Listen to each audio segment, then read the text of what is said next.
Ahoj, připravili jsme si pro vás s Novakem pár receptů a tohle je jeden z nich. Pojďte se mnou ochutnat a uvařit tuhletu fantastickou polívku s rybím filé Novako. Je to úplně geniální, musí to dobře dochutit, jdeme se na to vrhnout.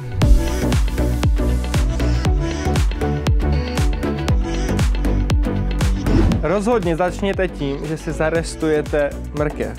Samozřejmě, čím menší ty kousky mrkve si uděláte, tím to budete mít rychleji zarestovaný. Jdete od toho, co se dělá nejdýl, to znamená nejtvrdší z tohohle je to pro mrkev. Takže trošičku másla. Super, nechte to máslo takhle spěnit a v tuhle chvíli tam posíláme mrkev a krásně všechno do zlatova. Jdu si tam dát cibuli a zase ten princip je úplně stejný jako u té mrkve, takže čím menší kousky, tím to budu mít rychleji a líp zarestovaný, jo. Pořád hlídáme mrkev, když to chcete opravdu hodně najemno, tak to vždycky takhle podkrojte. Takhle musíte mít zarestovanou tu mrkev, jo, do zlatova pěkně, nádherně to pění. A v tuhle chvíli tam posílám cibuli. A aby nám česnek nezhořkl, protože samozřejmě pokud česnek zarestujete moc, tak je hořký jako blázen, takže ho tam dávejte rozhodně naposledy. Minutku, dvě, krásně do zlatova a zase neřeším tvar, nakrájím, pošlu to tam. Pořád to pořádně hlídejte, už to nádherně voní, vždycky to musí krásně vonět. A teď tam pošleme to filé. Já chci, aby to bylo krásně krémový a zároveň hodně, ale opravdu hodně rybí. To znamená, že si úplně do toho základu jako takového natrhám to filé. Je to skvělý v tom, že už se vám to trhá tady, jo. To je úplně prostě bomba, takže volně, úplně povolený, krásně si to nechte rozmrznout a taky zarestujeme si to pořádně. Takže normálně takhle, jak to mám, nebojte se to tam hodit, potom to celý mixneme, jo, pořád na to musíme myslet. A teď to dochutíme, sůl, pepř. A než se vám to všechno pořádně zarestuje, tak si dáme péct česnek. Bude to takových 12-13 minut. Olivový olej, dáme tam trošičku nějaké bylinky, v tomto případě tymiánu.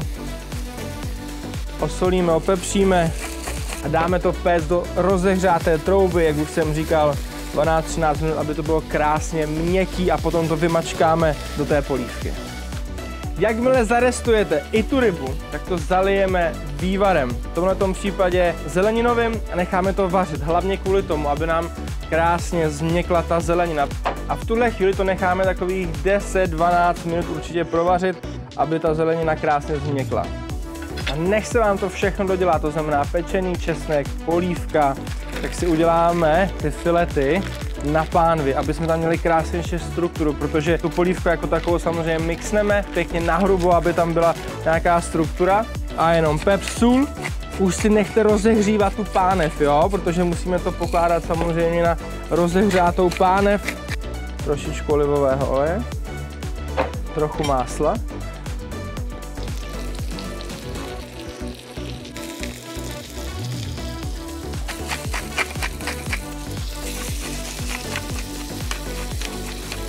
Dáme tam nějakou bylinku, tak pěkně na to máslo to pošlete a jenom si to úplně zlehka zarestujeme, jo? Protože ta ryba je fakt sama o sobě dost jemná.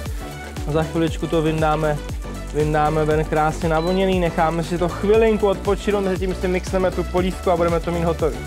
Tak opatrně s tím ven, dívejte se na to a jdeme si vyndat ten česnek z trouby. Takže máme upečený česnek. Vezmeme si tu polívku, hodím si tam ten pečený česnek, tak, teď si přiliju smetanu a celý si to rozmixuju. No a nebudu to dělat moc dohladká, aby tam zůstala krásně struktura. Tak, vemte si talíř, já fakt miluji, když ta polívka má nějakou svoji strukturu, jo. A teď to filé, jak je krásně jemný, dívejte se, tak se takhle normálně natrháte jenom, úplně z lehínka a pošleme ho tam. Jenom na závěr zasypeme petrželí, pěkně nahrubo, přidáme trošilinku, ale opravdu trošilinku čili papričky. a máme hotové. Vám přeju dobrou chuť a nezapomeňte to filé. Krásně si s tím pohrajte, máslo, olivový olej, ať to má svoji specifickou chuť, protože je super.